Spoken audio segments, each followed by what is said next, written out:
Peace. So what's going on this morning? Trying something new. I'm on this YouTube. You know what I'm saying? Going live right quick just to talk to y'all briefly because I want to discuss, you know what I mean, like my faith, man. And, you know, not necessarily my faith, but the way it's expressed, because there's a misconception about what Islam is.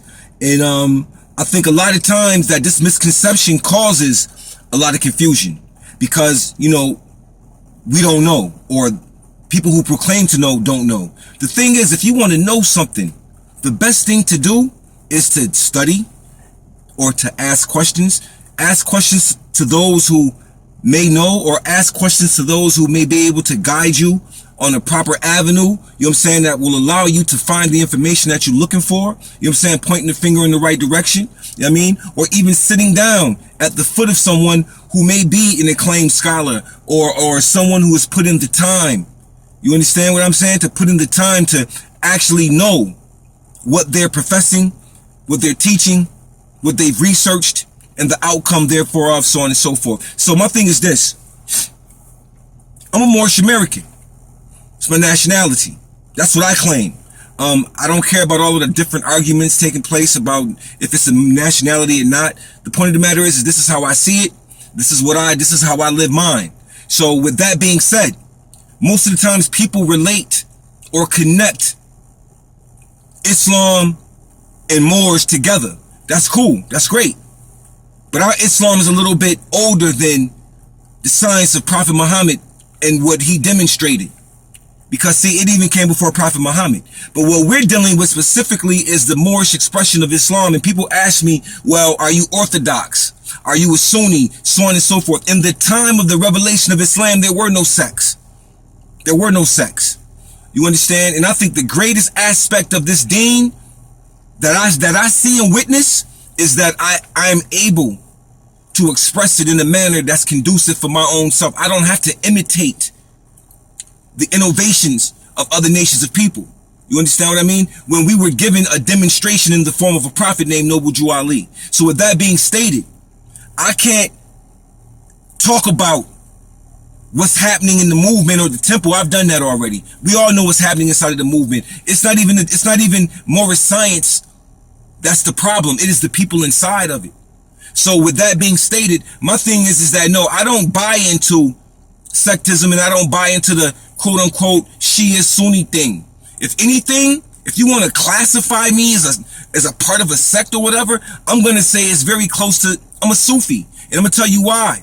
Even when you demonstrate with Prophet Muhammad, everything that he demonstrated from giddy up, from the revelation being written on his heart and him able to spit it out of his mouth. See, everything that we deal with in Moorish science is dealing with the great meeting place, which is the heart. The kalb. In Arabic, it's called the kalb. You know what I'm saying? The Q-A-L-B, the heart. So it's the same thing. In Sufism, they teach you that the heart is the meeting place. So what Prophet Jew Ali was demonstrating was very similar, if not the same, to the Sufi demonstration. It's the same thing. It is the true Islam. You understand what I'm saying? I am a mystic in this deen. I am a spiritual Moor. I'm dealing with the science from a different perspective. You understand? The divine creed, the spiritual side of this movement is what I sit on. I'm not too concerned with the paperwork and the political side, because there are those brothers and sisters who do that very, very well. They do it very well. You know what I'm saying? If I need insight or guidance, I will go sit with them and ask them for that particular insight or guidance. But my thing is specifically on the spiritual side. On the spiritual side. That's what I deal with. And being a Moorish American who's a Sufi and a shaman, well, people may find that to be detrimental. But we know and understand in antiquity, many of our ancestors took on Islam as a political manifest while they maintained their traditional spiritual system and intertwined it. But used Islam as a vehicle to move. It was a political thing. It wasn't necessarily for worship. It was more for politics in the movement and trade and so on and so forth. That's what, how and why we did it, and how we, in the same way the Prophet used it. It's a political thing. Islamism is a political aspect of Islam, the application of it. You understand what I'm saying? So when we're dealing on that level, I'm dealing from the specific level, from the specific level of the spirit side, of the heart side, because everything is written on the heart when it comes down to this information. And the only place we can meet Allah Ta'ala is in the heart. Now the thing is this, what does the heart mean? Is it the heart beat that sits right in the chest and that pumps blood? No, but there's a seat attached to that physical seat where we meet. You understand what I'm saying? And we meet and we add on. So with that being stated, I wanted to share just a little bit about what I'm dealing with when it comes down to this Islam thing. You understand what I'm saying? So it won't be misconstrued.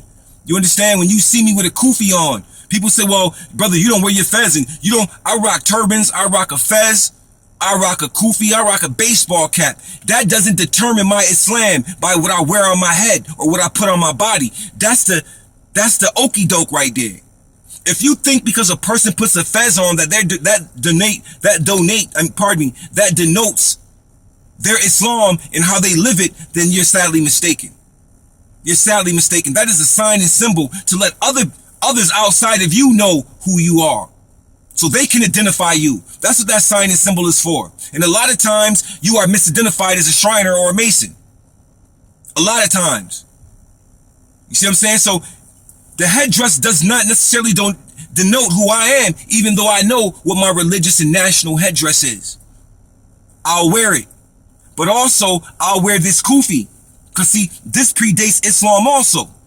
You can see these on the walls of Kemet on some of the drawings and so on and so forth. The same way you can see the prostration, the sajda, and the takbir on the walls also in Kemet. You see what I'm saying? So I don't necessarily have to buy into the Sunni Shia thing. I don't have to buy into the sectism. You see? Because I know and understand what the Holy Quran is. I know that it's a revelation. I understand that. You understand? And I use it as such. I use it as such because it is a book that we're supposed to utilize in reference with our Holy Quran Circle 7. It's the Uniting of Asia. We got to use both these books. There's power in both books, and when you combine them, there's even more power. But we don't tend to understand that because we've been listening to other people tell us. You know what I'm saying? Oh, you don't need that. That's an Arab thing. But listen to who's telling you these things and look at the condition or the state in which that particular person or organization or whatever, look at the condition they're in. Look at what's being produced from that manifest. That's what I'm saying. You understand? So with that being known and understood, we have to begin to renegotiate the way we look at Islam and not allow somebody else to identify it for us or tell us what it is or what it's not. You see what I mean? You can't tell me about Islam. I've lived it since I was 12 years old. I don't care if you're from a sheikh from Morocco or Tunisia, wherever you from, Saudi Arabia, Indonesia, it doesn't matter to me because I know I have a firm grip on what I know. I've taken the belief aspect of my own life and changed it into an I know. You see what I'm saying? Not a belief. It's what I know. And with that being stated, that is why there is no conflict with me when it comes to other Muslims. You do what you do, but do not bring that to me because I will totally reject it because it doesn't identify or match with what I do and with what was given to me. You understand? Because see, as a mystic Moor, we are mystics. Also, the Prophet healed. You understand what I'm saying? The Prophet did many things that would be considered mystical, but we know and understand that it's only mystical because you don't know how to draw it up. It's mystic, but it's application. And what comes from it is mystical because that's who we are. Chapter 1 is mysticism, real mysticism that can be used, not something that's TV. It's real. So as a mystic, also, it's very important that you understand the relationship between you and Allah and how that relationship works and how you are empowered to be able to do certain things. because of that relationship. And how you keep that relationship functioning simply by breathing and sitting still. That is the catalyst to bring in these powers, to use them. See, we have spiritual power, but many of us forgot the spiritual power, and what we do is we use the spiritual power in the wrong manifest, man. We use the spiritual power in the wrong way. We don't even know that we're using spiritual power when we are gossiping. You're using energy that could be utilized for spirit upliftment. You see what I'm saying? We have to learn to sit still. We can't move all the time. You're getting nothing if you're constantly on the move and you're constantly moving and everything is just constantly moving around you and everything is moving. Sometimes you got to slow down. And this is where we are. Slow down. So with that being stated, this morning, I just wanted to share with you a little bit what I'm dealing with as a Moorish American Sufi shaman. Because that's what I am. And you know, if you can't take it, that's not my fault. It's not my fault, because I'm not here to appease or to satisfy other people. I'm here to appease and satisfy my soul. That's what I'm here to do. It has a purpose, and I have to feed it in order for it to fulfill its purpose. So with that being stated, Sufi's up. Peace.